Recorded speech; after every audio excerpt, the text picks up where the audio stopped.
Apologies. Welcome, everyone. Thanks for coming out tonight. My name is Tom Landy. I'm the director of the McFarland Center for Religion, Ethics, and Culture here at the college. The McFarland Center sponsors a range of campus lectures, conferences, special events that foster dialogue on questions of meaning, morality, and mutual obligation.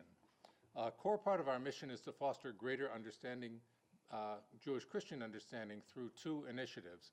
One called Readings from the Roots, which Professor Alan Avery Peck and other colleagues lead, which helps translate Hebrew scriptures in ways that are useful in churches for the clergy as they preach, and help them preach in ways that are not biased against Jews and that reflect Jewish understandings of those scriptures.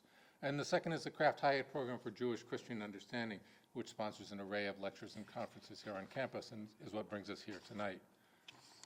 Tonight, we're here to talk about peace building. In the midst of this current, really terrible phase of the conflict in Israel-Palestine, it could perhaps seem a bit Pollyanna-ish, or at least premature, to have such a conversation. But it is important that we do have the conversation, and even more important that people like our guests tonight have that conversation among themselves. We're fortunate to be able to hear from two leaders of a group that's been carrying out the work of peace building on the ground in Israel-Palestine for more than a decade, sowing seeds of peace among people who are most deeply impacted by the conflict, people who have a lot to lose and a lot to gain in the process. The Kraft-Hiatt Committee is honored to welcome Rabbi Hanan Schlesinger and Khaled Awwad, two leaders of Roots, a unique collaboration of Palestinians and Israelis. Roots aims to nurture understanding, nonviolence, and personal transformation while building a grassroots level model for reconciliation. Over the last decade, Roots has cultivated a robust network of Palestinians and Israelis who, despite their ideological differences, have become a grassroots network for change. Through projects, workshops, weekly dialogue groups, and speaking commitments such as this one, Roots has created trust and partnership in the midst of a conflict where there is very little of either. Rabbi Hanan Schlesinger is the Director of International Relations for Roots, an Orthodox rabbi and a teacher. After spending the first part of his career devoted to teaching Jewish studies to young adults, Rabbi Schlesinger has spent the majority of the last 20 years dedicated to interfaith dialogue and religious peace movement. He helped found Roots in 2014 after returning to Israel from America and having a series of impactful conversations with Palestinians. Rabbi Schlesinger is a member of the Rabbinical Council of America and the International Rabbinic Fellowship, as well as Beit Hillel, an Israeli Rabbinical Association. He is a Rabbis Without Borders Fellow and was honored in 2013 and again in 2014 as the Memosine, we looked that up beforehand.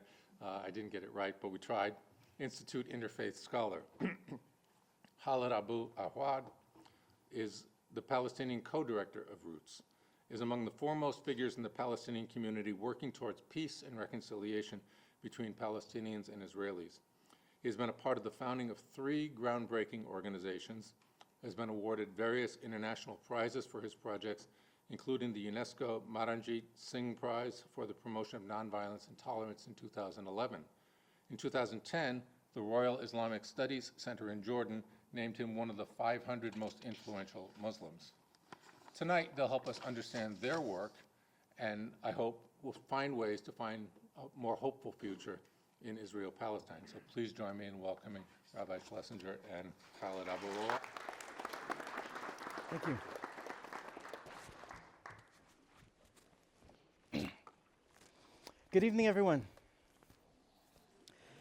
I am an Israeli Jew, and my colleague Khaled Awwad is a Palestinian Muslim.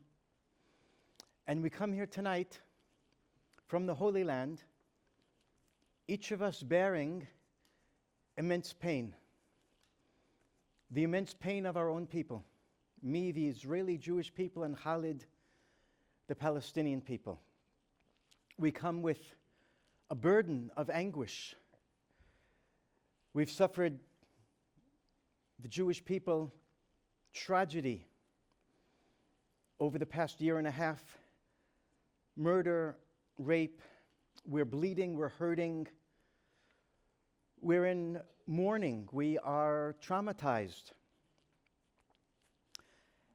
And the Palestinian people have their own terrible pain that Khaled is bearing.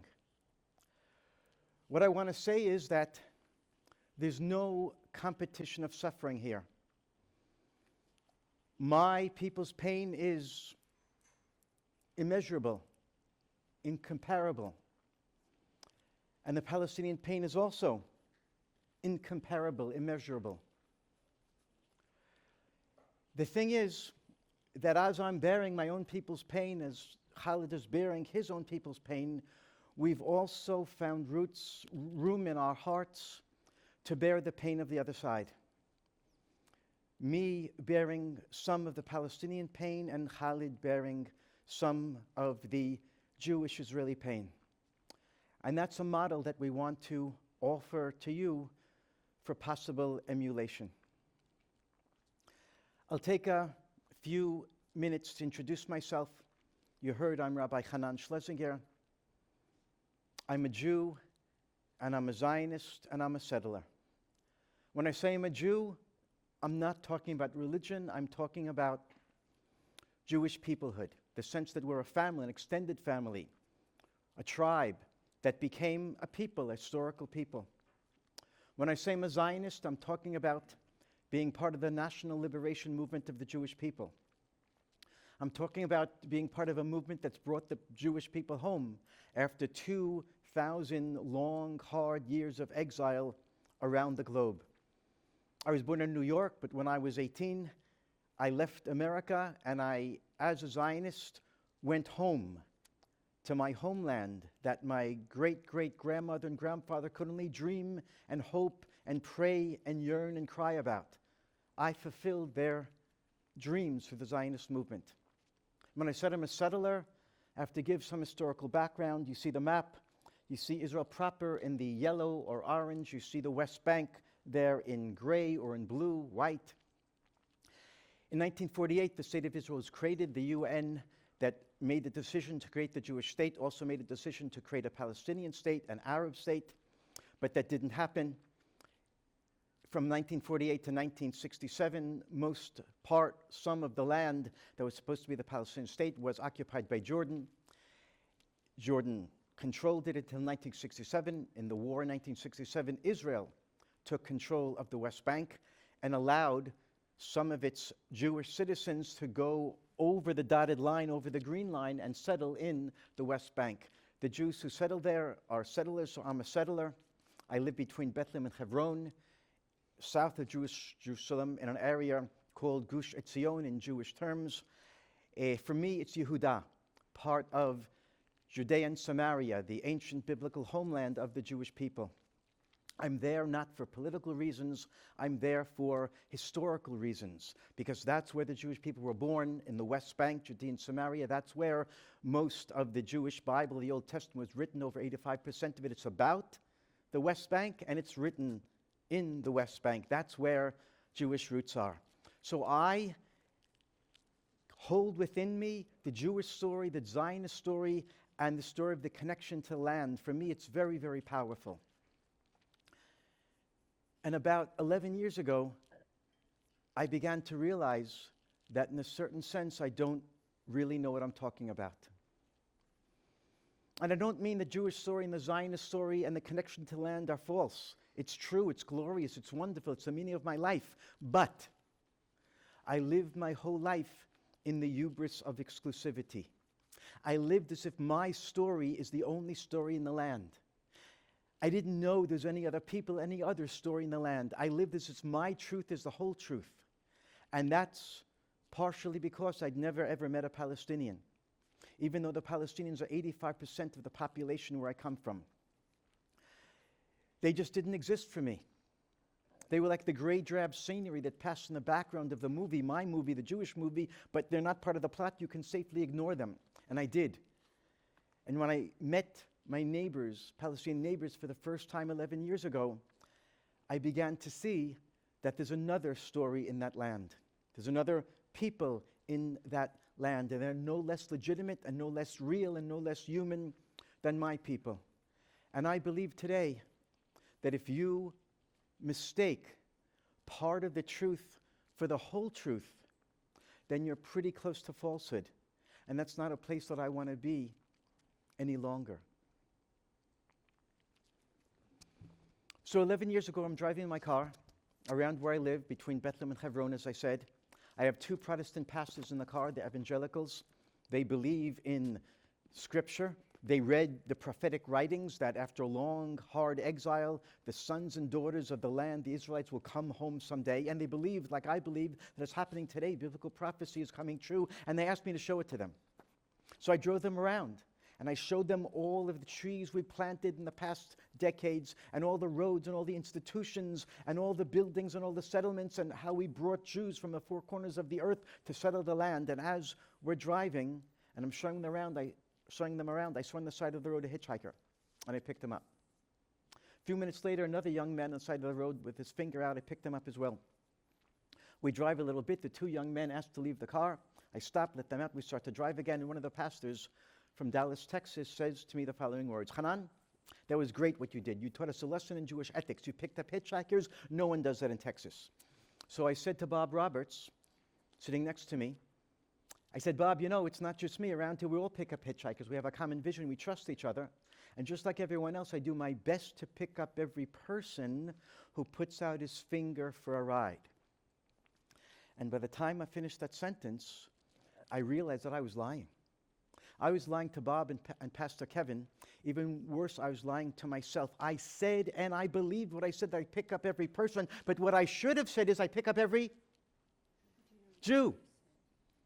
I'd never picked a Palestinian in my life. And I had no idea that I had never picked up a Palestinian in my life, which means the Palestinians didn't exist for me. I didn't see them. I was blind and they were transparent.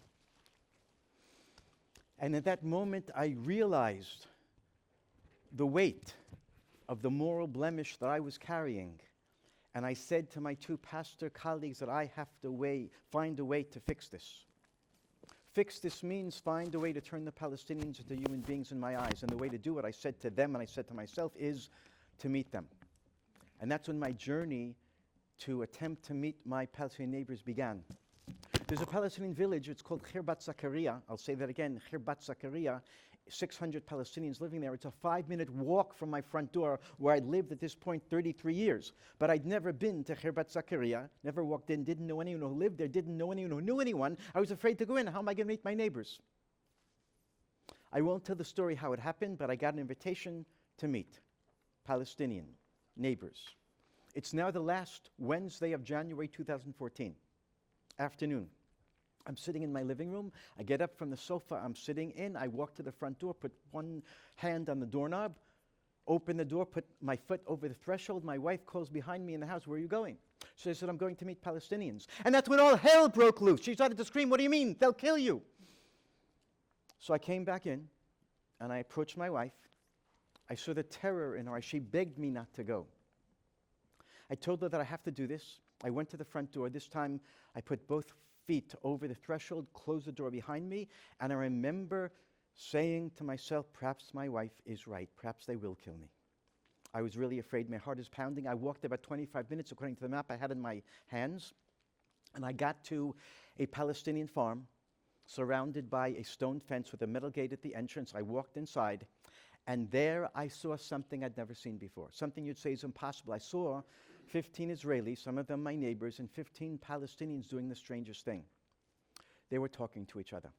And that doesn't happen where we come from. No one talks to the other side. No one knows the other side. No one interacts with the other side. And here they were. They're in little groups, 2 over here, 3 over here. There's 4 in that corner. And then I saw a Palestinian woman standing alone. She's in brown from head to toe. Only her face is visible, clearly an observant Muslim. So I walked up and I said hello. And she said hello back to me. We talked in English about a minute. And then I said to her, "I can't believe I'm talking to you." And she responded, "I can't believe I'm talking to you because we don't talk to Israeli settlers." Now, I had no idea why she said that, but the conversation seemed to be fine. She continued. We went on for another minute or 2, and then her son walked over. She introduced me. His name is Yazin. He's 17 years old. We shake hands, and as we begin to talk, I see that Yazin's wearing a jacket.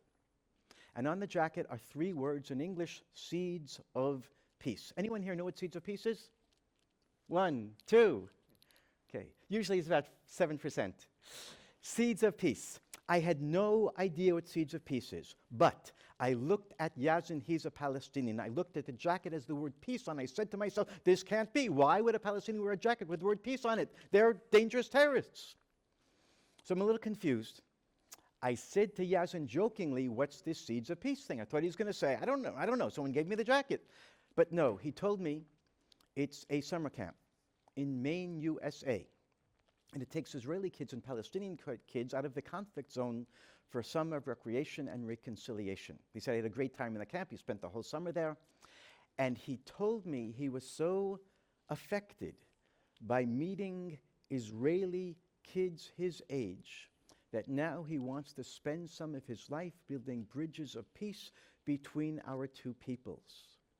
And I remember looking at Yazin and not knowing if I can believe what he's saying, because it contradicted everything that I knew to be true.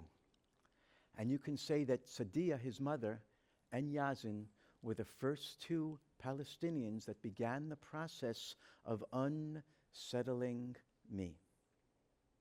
His father walks over. Jamal's a stocky guy, just a little bit taller than me. To me, he looks intimidating. He looks Palestinian. We shook hands. He said, where are you from? I said, I'm from Alon Shvut. Where are you from, Jamal? He said, Beit Umar. Beit Umar, he said? No, I know Beit Umar. Beit Umar is a Palestinian town of 23,000 people. It's about an 8-minute drive from where I live going south on the main road. I've passed Beit Umar many times, perhaps 100,000 times in my car. I was stoned once with my wife and kids in the car. The windshield is breaking from this side and from that side, and the car is rocking, everyone's screaming. So I know the people in Beit Umar, that's what they do. They're terrorists. And I was once ambushed in the middle of the night, and I have a friend who was gunned down on that road, a doctor at Hadassah Hospital, coming home from work late one night. So it wasn't so easy to continue the conversation with Jamal. He starts telling me how he got to this gathering, Israelis and Palestinians. Hanan, he said, there's no Jews in Beit Umar. I know. But there are, he said, the Jewish soldiers who guard the entrance to the city. We hate them because they make life miserable for us. They prevent freedom of movement. And since they're the only Jews we know, by extension, we hate all Jews. No one in Beit Umar would ever want to have a cup of coffee with a Jew. But he said he had this friend many years ago from the city of Jericho. And he said, Jamal, I go to this dialogue group of Israelis and Palestinians once a month. Why don't you come? And Jamal said to me, I told my friend, I'm never, ever coming with you. That's only for the weak people and the traitors. A proud Palestinian does not go to meet the enemy. But this friend every month is trying to convince him and cajole him. So eventually, months passed, and Jamal said, okay, I'll come with you already. They sat in a circle in Jericho, Israelis and Palestinians. Jamal said, I didn't participate. I sat in the corner. But I listened to them. And at the end, Jamal said, one of the Israeli Jewish men got up from the chair he was sitting in and looked at me. I was kind of uptight. Why is he looking at me? He started to walk towards me. Now I was really afraid. Why is he walking towards me? He came right up to me, Jamal said, and put out his hand. I had no choice but to shake his hand. Then he started asking me questions. I had no choice but to answer him. A very, very unpleasant conversation, Jamal said. And when the guy finally walked away, Jamal ran to the bathroom to wash the filth off his hand from touching a Jew, and he vowed never to come back to this cursed place. Jamal went home, told his wife. She admitted it was a terrible thing that you went there. You should not have done that. And now, never go back and never tell anyone in Beit Umar that you were there. But Jamal's friend had other plans, and I don't know how it happened, but the next month, Jamal and Sadiya, his wife, found themselves in that room again with those people in Jericho, and the month after, and the month after, and the month after, until they became part of that group. And Jamal stopped and said to me, Hanan, where I thought there was only an enemy, I discovered a human being who turned out to be a partner, and that changed me. And just like when I was listening to Jamal's son, Yazin, I didn't know if I can believe what he's saying. So now I can't believe what Jamal is saying. He's become a peace activist, a Palestinian from Beit Umar, and I'm getting more and more challenged and confused. And then he said to me, Hanan, there's lots of little kids in Beit Umar, and when they see someone who looks like you, they start to cry. I said, why do they start to cry? And Jamal didn't understand why I don't understand. He got flustered. He said, Hanan, it's the kippah on your head. It's the beard. Because people who dress like you and look like you, they walk around with their submachine guns. They walk into Beit Umar and they kill the kids. I thought that was a blood libel. He's an anti-Semite. He doesn't know what he's talking about. And I have to tell him off, and I'm getting more rageful inside. But before I said a word, a light bulb went off in my mind, and I realized that this is a moment of blessing. Because for the first time in my life, I'm experiencing how the other experiences me. And that could be a blessing if I'm able to hold that and not lash out in rage, to process it. So I made a split-second decision not to say anything. But then the time is passing. It feels like a millennia. It's probably only 2 seconds. What am I going to say to Jamal? And then I have a vision of my 2 grown sons and my son-in-law walking in the fields with their children, with their wives, a family outing, and I see in my mind's eye that the 3 young fathers, like all Jewish men of that age, are carrying pistols. And it dawned on me that those guns must be extremely frightening to little Palestinian kids. And I said, Jamal, well, what do you want? We carry guns because we're afraid of you. And he responded as if I said something very stupid. He said, no, can't be. You're not afraid of us, of course. We're afraid of you. And I didn't know how to process that. They're really afraid of us? Why are they afraid of us? We're peace-loving people. We don't use those guns. They're just for self-protection. I'm getting more and more undone as I met more and more Palestinians that afternoon that turned into evening. And then we sat in a circle, all the Israelis and all the Palestinians there, and Ali Abu Awwad, who's Khaled's brother, younger brother, got up to speak in perfect Hebrew that it turns out he learned from many years in Israeli jail. And he said, my name is Ali Abu Awwad. I'm from a proud Palestinian family. For generations, we lived in Kubeba. I said to myself, never heard of it. Where's Kubeba? He said, in 1948, there was a war. The Jews came. They forced us out. We had to come here to the West Bank. We settled eventually in Beit Umar. And he said, we lived under the Jordanian occupation, 1948 to 1967. And now, since then, we're living under the rigors and the difficulty and the justice of the Israeli occupation. And Israeli occupation, he said. I had no idea what he's talking about. I'd read in the newspaper many times, I heard on the radio, read in books that the European Union, United Nations, always condemning the Israeli occupation, but I'd never stopped to think where this thing could be. Because when I drive in the roads of Samaria above Jerusalem and I walk in the fields of Judea below Jerusalem, I don't see occupation. I see the return of the Jewish people to our ancient homeland after 2,000 years of exile. What could be more righteous than that? But Ali Abu Awwad says he's living under occupation. And worse than that, he says he's living in Palestine. I said to myself, where's Palestine? I live in Israel. What's he talking about? And then he said that during the first Intifada, the first Palestinian uprising, his mother was a non-violent leader giving out pamphlets on organizing strikes. He said the Israeli soldiers, that means my soldiers, came into the house in the middle of the night and threatened her. And the second time they beat her up. The third time they took her to jail for 6 years. I want to get up and say, Ali, you're a liar. We don't do things like that. You're making it up. But I couldn't get up and say he's a liar because he wasn't trying to convince us of anything. He was just telling the story of his life very, very calmly. And I went home that day completely undone. I remember pacing back and forth in my study, feeling nauseous, that my stomach is churning, and so I'd have to go down and pick it up and put it back in. What are they saying? Palestine, nonviolent resistance, occupation. I felt I couldn't go on. I went back to visit Ali in that same place. Jamal joined us. The first time, perhaps, we were 3 Israelis and 3 Palestinians. Next week, 5 and 5. A month later, with 10 Israelis and 10 Palestinians. The weeks turned into months, turns into years. We sat around the campfire during the wee hours of the night, and what we did is not dialogue. We listened. We just listened until it hurt, and we listened some more. The Palestinians told us the stories of who they are, their history, their belonging to the land. And we Israeli Jews told them our stories of coming home after 2,000 years of exile. The Jewish stories were like a dagger to the Palestinian hearts because our stories contradict their stories. And their stories were like daggers to our hearts because their stories contradict our stories. So many times we felt like traitors for listening to them. So many times we felt we wanted to run away and not come back or argue, but we didn't argue. We listened until it hurts, and then we listened some more.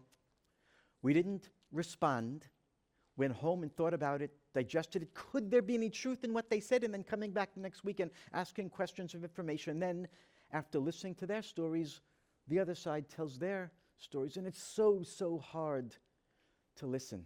And in this process of listening, we realized we created something new. We created Roots, the Israeli-Palestinian grassroots initiative for understanding nonviolence and transformation. We brought now thousands of local Israelis and local Palestinians to our Dignity Center on that same piece of land where we first met, owned by Khaled and Ali's family. We created the only joint Israeli-Palestinian community center. We'll show in another few minutes a movie of some of the activities that took place there before October 7th, almost every day, the two sides meeting each other. When we meet, there are two stages. Stage number one is humanization. You meet the other side, and you begin to realize pretty quickly they're not the demons and the monsters that you thought. They're actually human beings just like you. You can have a conversation with them. But I want to tell you that humanizing the enemy is extremely important, but it's not the most important thing. There's a second stage which is more important, and that is, after you've met a human being, you have to come to terms with the fact that that human being is the bearer of a unique national, political, religious identity that contradicts yours. And even though their identity contradicts yours, there still may be some truth in what they think about themselves, and even there may be some truth in what they think about you, even though it contradicts what you think about yourself. And this second stage after humanization is called identity reconciliation. Identity reconciliation. Okay, now the second part of my talk, perhaps it's the third part, I'm not sure. What did we learn? What did we learn over the past 11 years? Almost from the outset, Ali Abu Awwad, said very frankly, most of the Palestinians believe that if they go to sleep at night, they'll wake up the next day and the Jews will be gone. Because the Jews don't belong. The Jews are colonial occupiers like the French were in Algeria. And if we Palestinians fight long and hard enough, the Jews will get up and leave. They see they don't belong, they'll go. It was really hard for us Jews to hear Ali saying that that's the way most Palestinians think. But you know what? We Jews had to admit that we go to sleep at night with the same dream. We dream the Palestinians will disappear tomorrow because we know they don't belong. It's our land, not theirs. We'll make it hard enough for them, and they'll leave.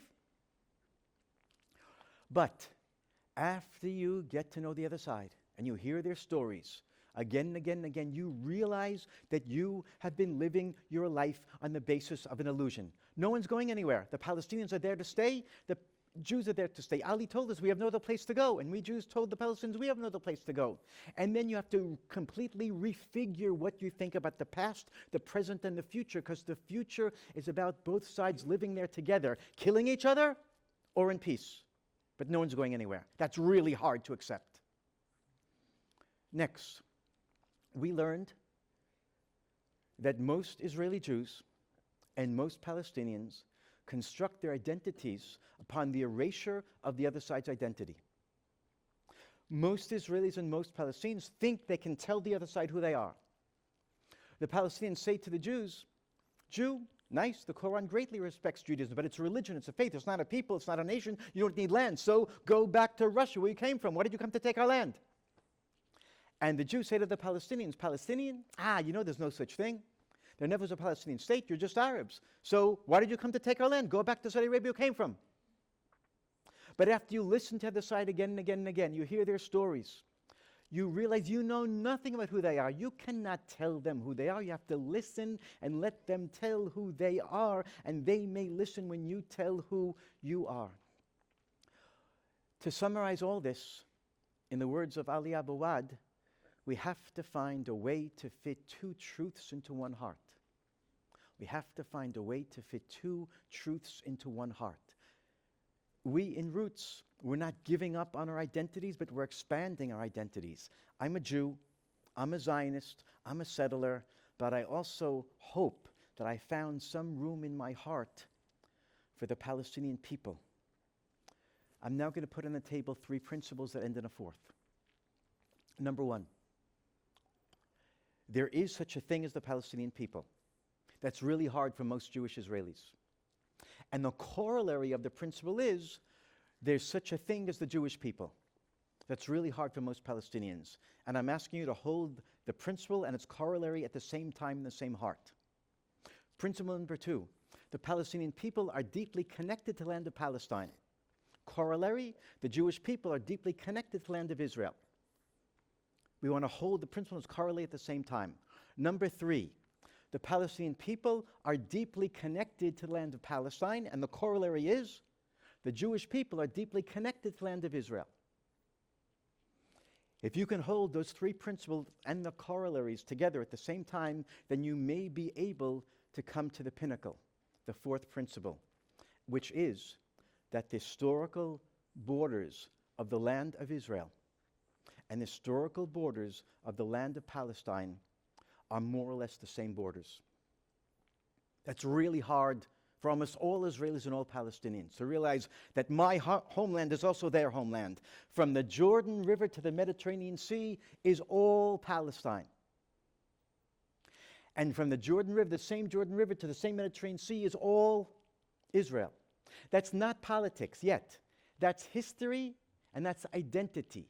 You cannot, in my opinion, argue with the fact that from the perspective of identity and history, it's all Palestine from the river to the sea, and it's all historical Israel at the same time, which means that that land, the Holy Land, Mother Earth, has given birth to 2 siblings, the Jews and the Palestinians, and those 2 siblings are killing each other over the question of who is the legitimate child of that mother. And we're coming here to say that both of those children are legitimate children of that mother. We think that's the key to solving this conflict, because it's a conflict over identity, not just land, and not just politics or resources or water or security. It's a conflict over identity. And we have to accept the other side's identity, the other side's belonging to the land. I'm going to close with 3 other principles. Principle number 1. Settlers. I'm a settler. I live in the West Bank, Judea, and Samaria.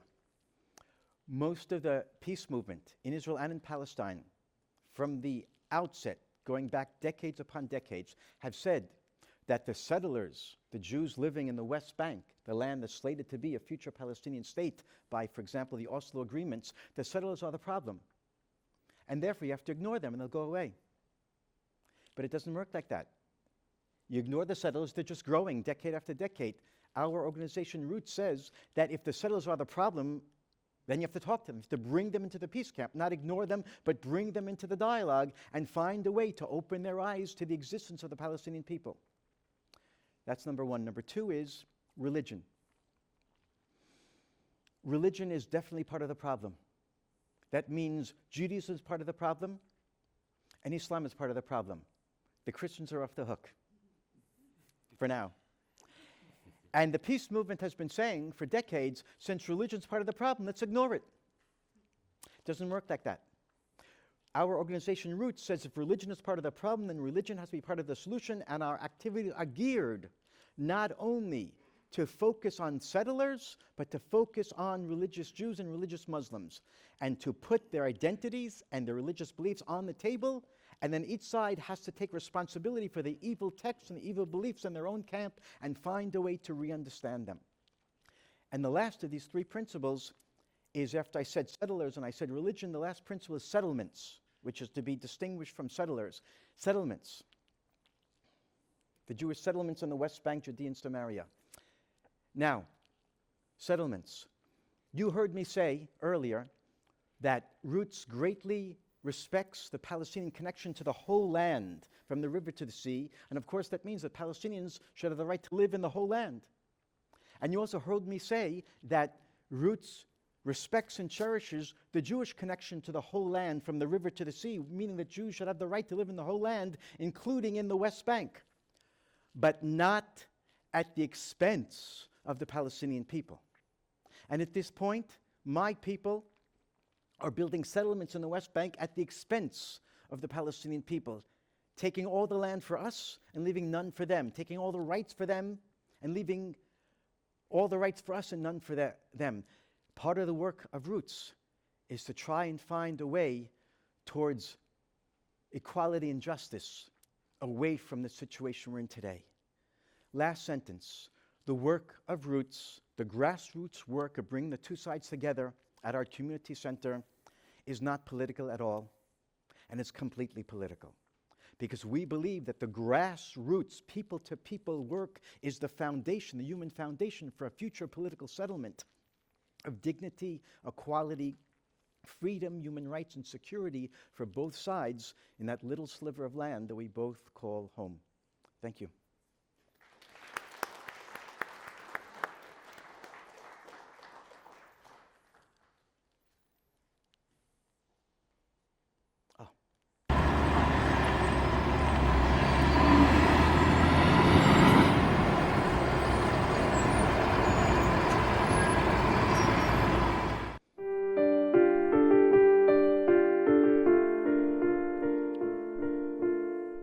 مرحبا اسمي خالد أبو عواد من قرية بيت أمر فلسطين.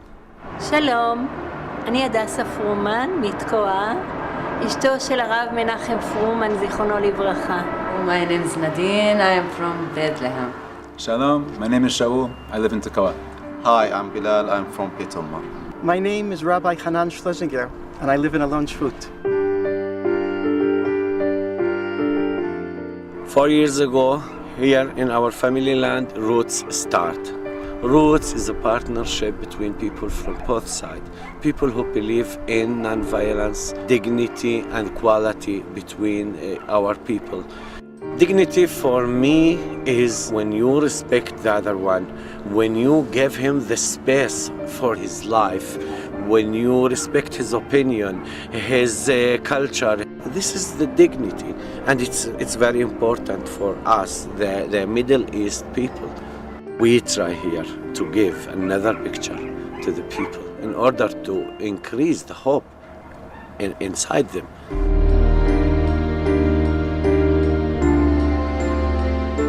We work in many different directions, but one of the core things that happens here is the people-to-people work.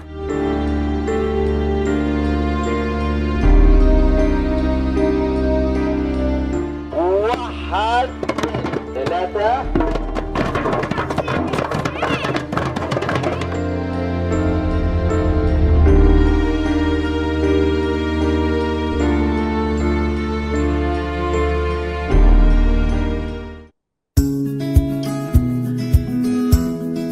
3 years ago, nobody could imagine a space where Israeli and Palestinian youth from the West Bank could meet each other and work together on building a better future. This cannot happen without friendship, without love for each other, and to have fun together. In all of my life, before I come to youth group, I only went once to Israel or to beach.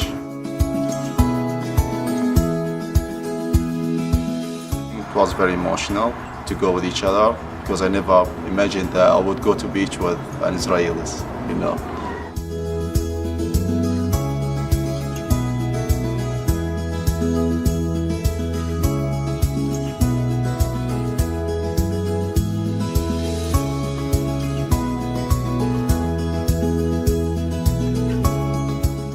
All of these programs engage with our local communities, bringing people who are a little bit afraid to come and came for the first time and then saw something that surprised them and became involved.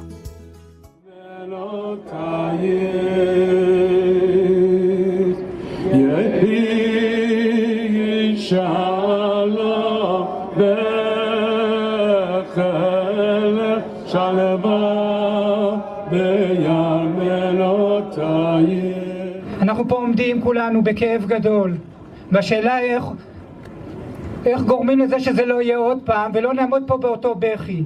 It was so important when Roots went to Zion Junction, you know, to protest against the violence in Duma. And both Palestinians and Israelis should condemn violence and should stand with each other against violence and should show the people, the world, and also the extremists on both sides that there are Palestinians who are against violence and they are protesting and they are saying no violence in my name.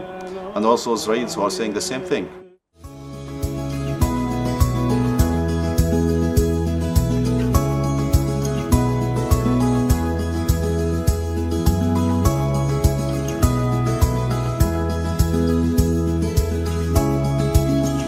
We expand our circles in many ways. I travel and speak all over Israel, in the radio, in the television, and a lot of meeting with young people. People are thirsty to hear what we are doing. They don't believe the dream of peace can become real. Roots Network today includes representatives from 28 different Israeli and Palestinian towns in this area, this local area.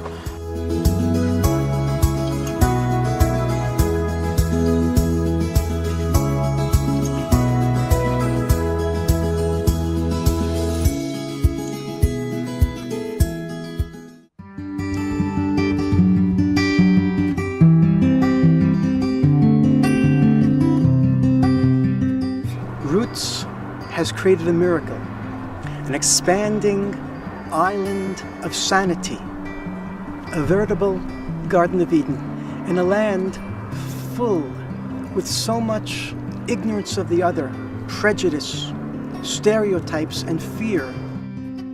We are beginning to bring a little bit of healing, deep recognition of the others belonging to this land, preparing the grounds for a future of coexistence, human rights, dignity, and mutual recognition. We need your help. We ask you to join us and join the thousands of people around the globe who are supporting Roots. Instead of exporting the Palestinian-Israeli conflict to the four corners of the globe, help us to export recognition and respect. Thank you very much.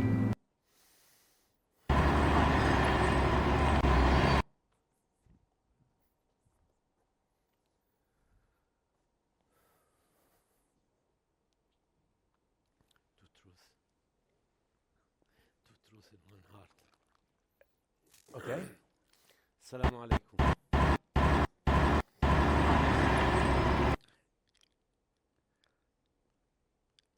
That's what you want? Masā al-khair. My name is Khaled Abu Awwad. I am one of the founder of Roots, together with Rabbi Hanan Schlesinger, with Shaul, with Fruman family, with my family, my brother Ali, all of us. In 2014, we start this initiative. We open our land in this place. What you've seen, the land you've seen, it's my family's land.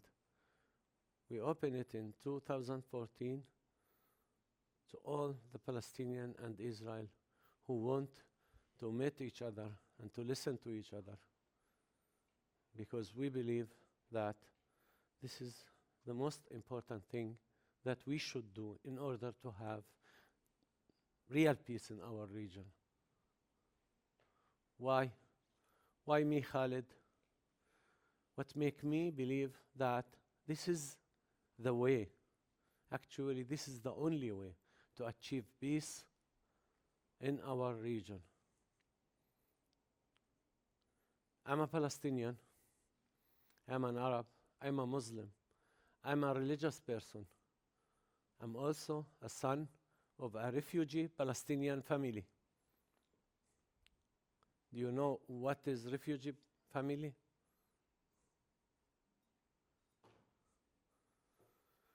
The story of my family with the conflict starts since 1948. 1948, our parents forced us to leave their village, our village, Kubebet ibn Awwad. So my parents moved from our village to another place, Gush Etzion, the place you've seen here. We used to live there until 1967.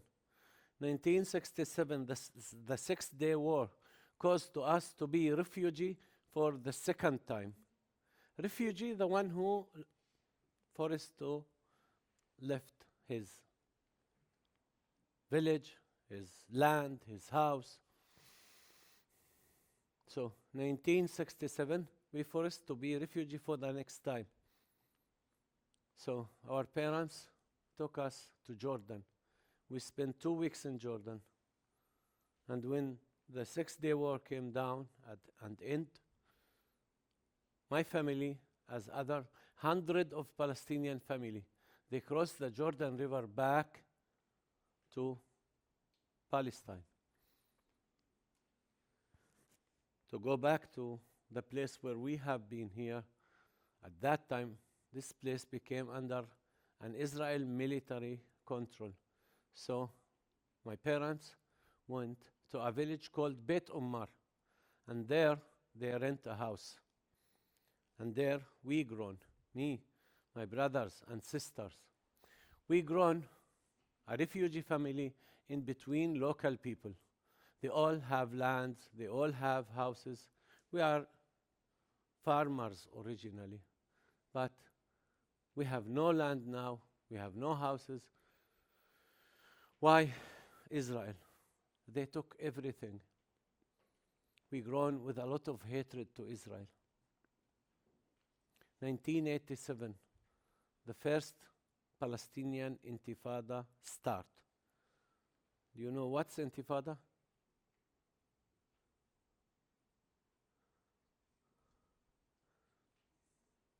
It's the resistance of the Palestinian people, the non-violence resistance of the Palestinian people against the Israeli occupation. This is what we call it Intifada. So the first Palestinian Intifada started in 1987. We have been part of that Intifada. We have been part of the leadership of the Intifada. Me, my brothers, led by our mother. She's a very known woman in the Palestinian society. Her name is Fatma. Her nickname is Yusuf. She passed away, Allah yarhamha, but she have been our leader. And we have been part of the resistance, part of the Intifada against Israel. The Intifada ended in 1993. What's happened in 1993? The first peace agreement between the Palestinian and the Israel state. We call it Oslo Agreement because they signed it in Oslo. So we, my family, our name is Abu Awwad's family. We support the agreement. We have been happy that we achieve a peace agreement between us and the state of Israel. So we support, and for us, we are two people who have been fighting until we sign a peace agreement. We should close the page of fighting and open a new page that we both living together or side by side in peace. This is the most simple definition of the meaning of peace in our mind. And that's what we do. We decide to stop all our political activities and trust our leaders. We said they will bring us the peace.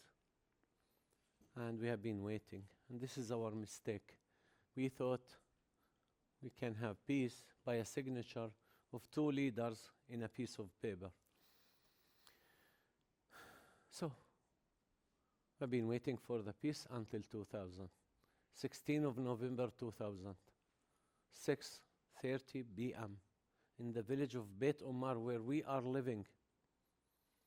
A group of Israel soldiers, they entered to the village and they shot one of the people. His name is Yusuf Abu Awwad, 31 years old.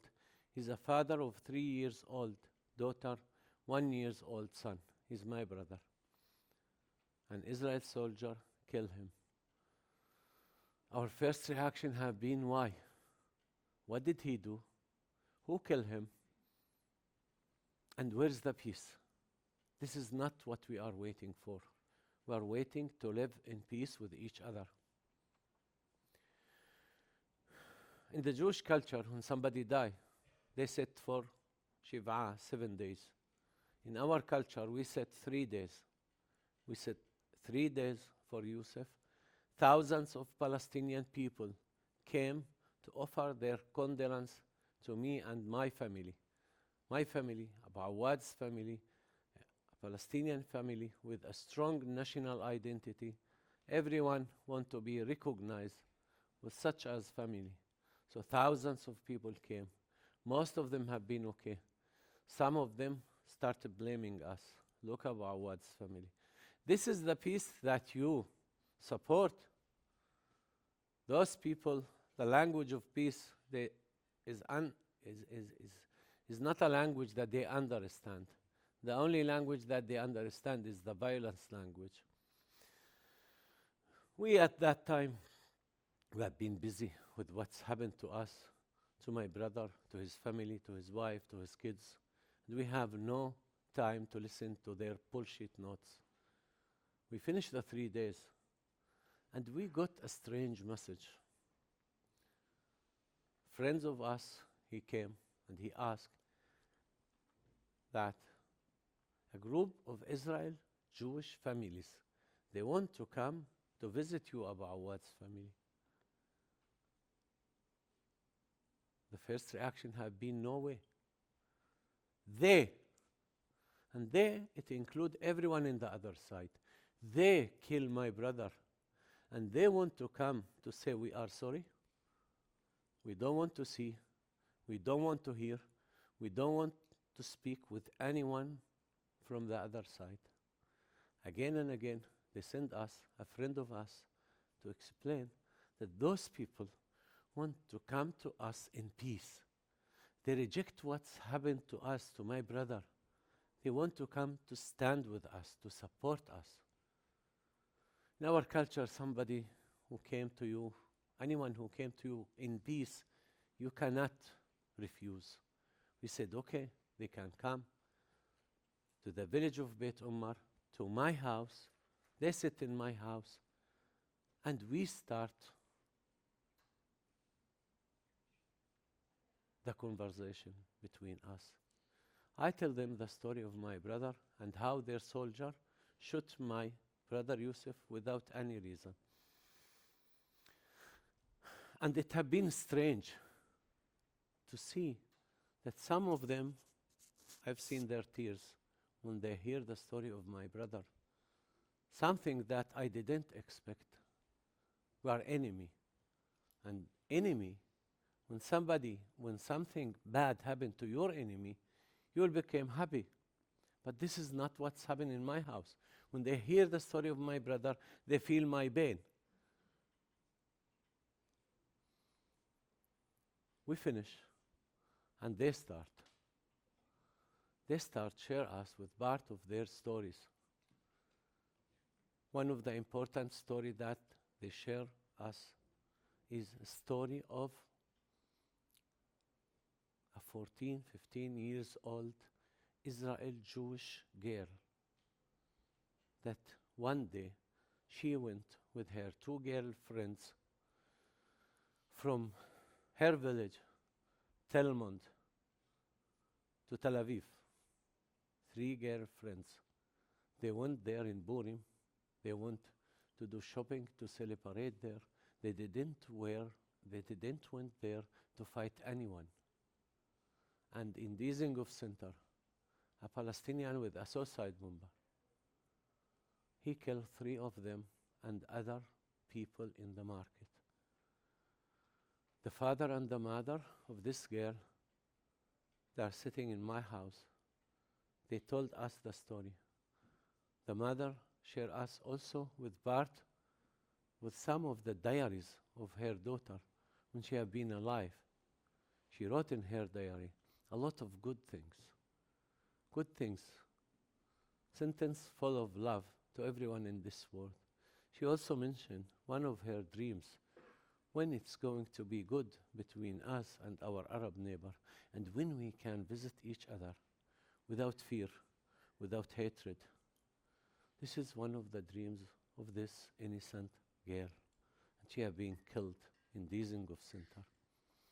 For me, Khaled, the Palestinian one, the story of this girl challenged me. Like,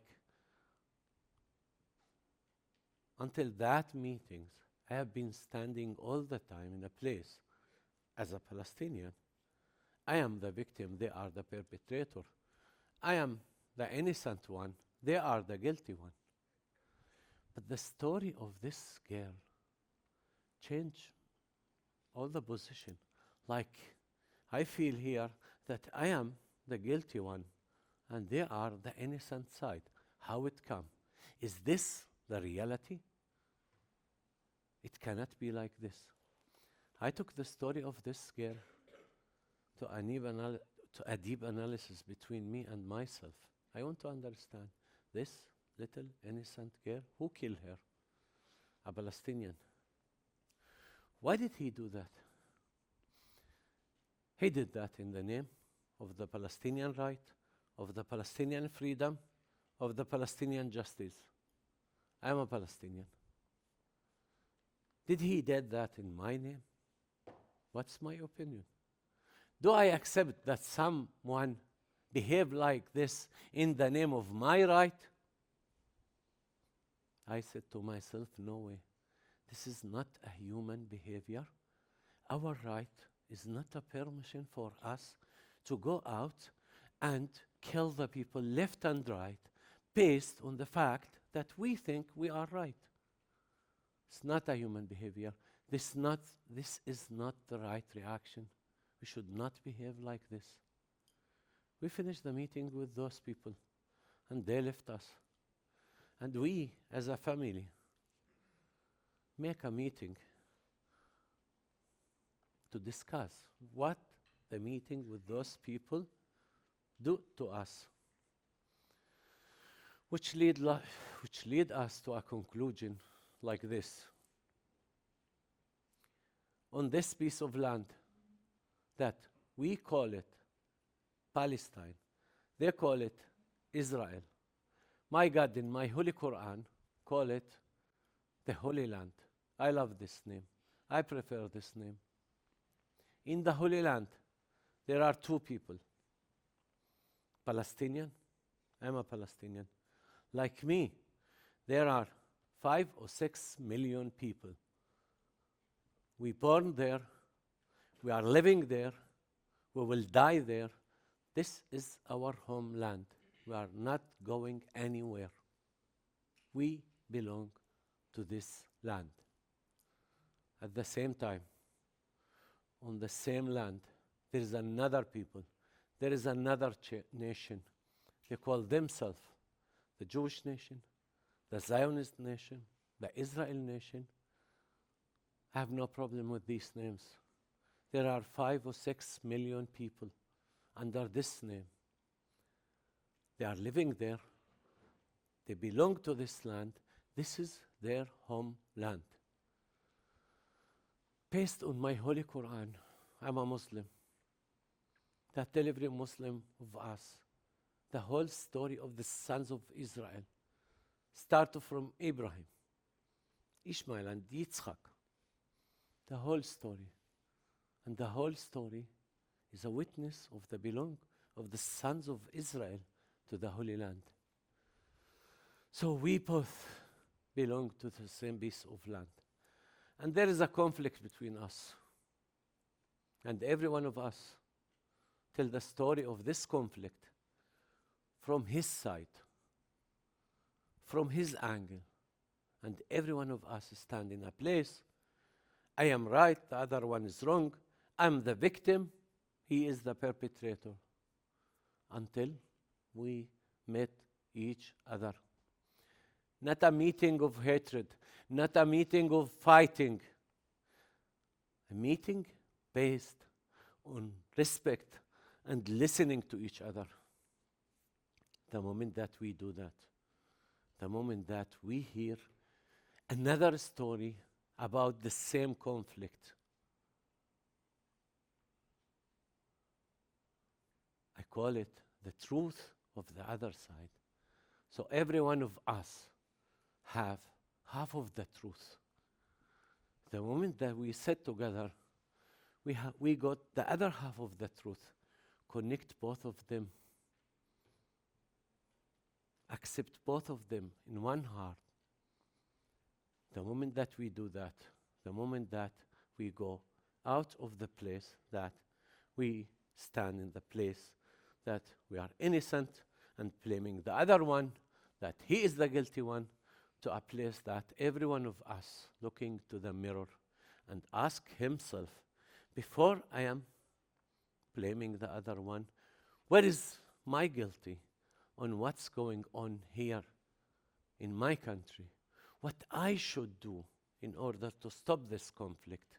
What I should change in me, in my side, to achieve peace in this land?